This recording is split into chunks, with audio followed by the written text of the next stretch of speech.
science, all kind of science, were already here before we arrive, right? So we are not discovering anything. We are finding what's already exists, and we are finding ways or languages to explain what we couldn't explain in another way. So that's but you are true. I think here when I studied, there was also this gap. I think now the teachers are trying to make it a little bit more clear, more natural, this learning. But that's true. We see everything in boxes, like math. It's one box. We'll learn this language. What for? We'll find afterward. It doesn't work like that. Yeah. You know, I'm going to harp on Steiner for a second here, because it was so connected that in, these grade 8, grade 9 years, which is sort of this, let's say 12 through 14 sort of age, everything becomes black and white. This is challenging for our parents to deal with this during this age, and as we're parents, it becomes challenging to deal with our kids during this age, because everything's a contrast. But so to deal with this, you learn to draw in black and white and paint with this in this period. In science, you learn about polarities, positives and negatives. In the reading and the writing, you're learning about the French and Russian revolutions and Joan of Arc and these famous characters, the struggle, the tension. And so from the math to the sciences to the arts, he's recognizing that the human is going through this time of polarity and struggle and tension, and he reinforces it. So they don't talk about you're going through a struggle. They just give you all of the tools to work out this positive, negative, black and white contrast in every aspect of the curriculum at the same time. Yeah, from art to even in their phys ed classes, their gym classes, they're doing things for balance and such during this time. It's really a remarkable way of thinking, and it really shows that, yeah, there's no, we didn't invent these things, and they don't belong in boxes. They're just a different way to look at the exact same topic. Yeah. But we have two different perspectives. One thing is the science, studying what is happening around us, how nature is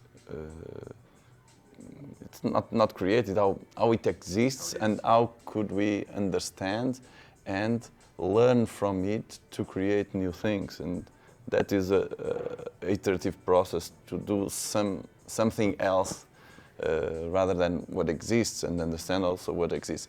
But then you have a point that is education, and these are models of education, and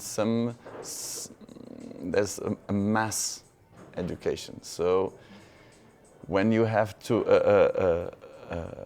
a group of students in front of you, you have to create something that is okay for everyone in the middle. It's an averageability of things. So it's for the average. Let's assume that who was before us understood what is the average, but probably the average is not the same anymore, or some guys who are more curious, who see things differently from the average, they don't get it. They don't get it because if, for instance, you were mentioning math and physics, there's a lot of equation expressions, formulas. And when we were at school, even in faculty, here is this equation, here is this formula, this is the Taylor polynomials or something like that. What is this for? Just do it. Just do it. This is to measure the area or something, to calculate something. but we don't have the justification for that. Why are you doing this? Why this is interesting? And some people need this endorsement.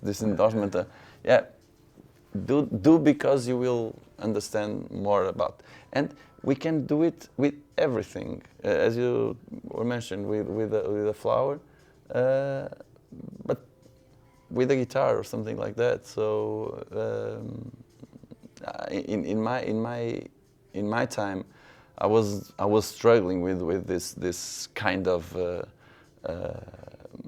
educational model. I was a very good student till I went to the university. When I arrived in the university, I said, "Oh my God, what is this? What I am learning in the first 2 years was just mathematics, algebra, physics, mechanics.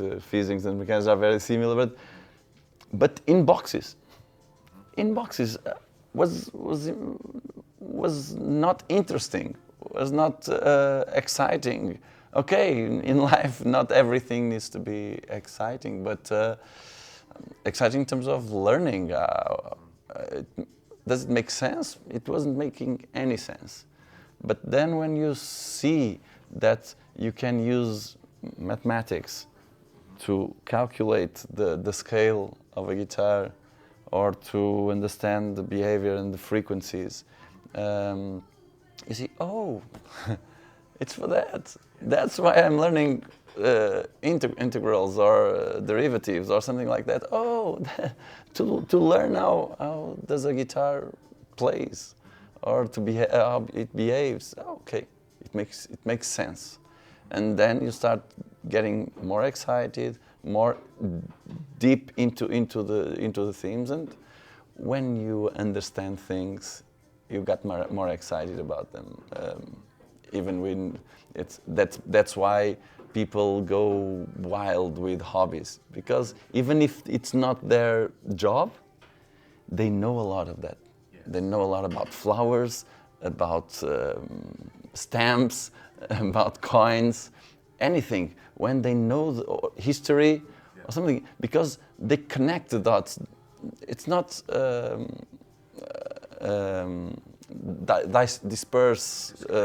disconnected things. They are very connected, and this is what excites us when we are into a theme. Yeah, but don't you think there's a way to I don't want to say fast forward, but to insert that curiosity and passion from the beginning stage? Do you have to stay disciplined for 2 years before you get to turning on the passion? You know, this was something. So I owned a music school for a period of time, and I went through. You know, you told me in sort of your own biography, João, that you had started to play piano and you quit, just like everyone else in the family had quit. You know, and in 1984, Van Halen released Jump, and I wanted to, for the first time in my life, really, I wanted to play keyboard, and that was a passion for my mom because her mother had taught her how to play piano when she was very young. And she wanted her kids to play piano, and so Van Halen released Jump, and for the first time, Jamie's actually interested in playing piano, and so she signs me up for music lessons, and I go to the local music school that was in the shopping mall, you know, where we lived, and I'm here to play Van Halen, and they sit me down in front of the book, and they teach me where middle C is and how to place my fingers, and they teach me. Here I go up a hill to a birthday party. I still remember to this day. This didn't last. It didn't connect to my passion. So I came in full of passion, and they said, plug them into the system. And they plugged me into the system, and they somehow disconnected me from my passion in the process. Now, fast forward 20 years later on, Jamie now owns a music school, and we have a lot of students. We had about 600 students a week coming through our school. And I watched these students, and I'm trying to explain to one of the piano teachers that I have interest in why are we making them learn to read and write the music at the same time. It's actually slowing them down, and that we don't learn to speak this way. We don't stop our children from saying daddy until they can spell it, right? This is ridiculous, right? We develop a vocabulary, we understand the use of the vocabulary, and then we need to communicate it in a written form. And so I told him about this scenario, and I said, instead of teaching me jump, even like one finger version of jump, I don't need to lay chords down. They could have taught me the melody. And they taught me Birthday Party, and I realized, I played it on the piano in front of them, it was the same fucking 3 notes. Jump is also C, D, E. They could have taught me the same fingering, the same notes, and kept the passion. Instead, they didn't understand how to connect to my curiosity and my passion, and they plugged me into a mechanical system which should just exist for everyone else. And I don't think it would be a huge difference in their level of output, like their effort to teach it, because they also could have written the notes down for jump very quickly. I'm sure the piano teacher wouldn't have taken them a lot of effort to do this. Thank you for watching and listening. You can find more episodes wherever you listen to your podcasts, and a special thanks to those who support us on Patreon. It's your support that enables us to do this work.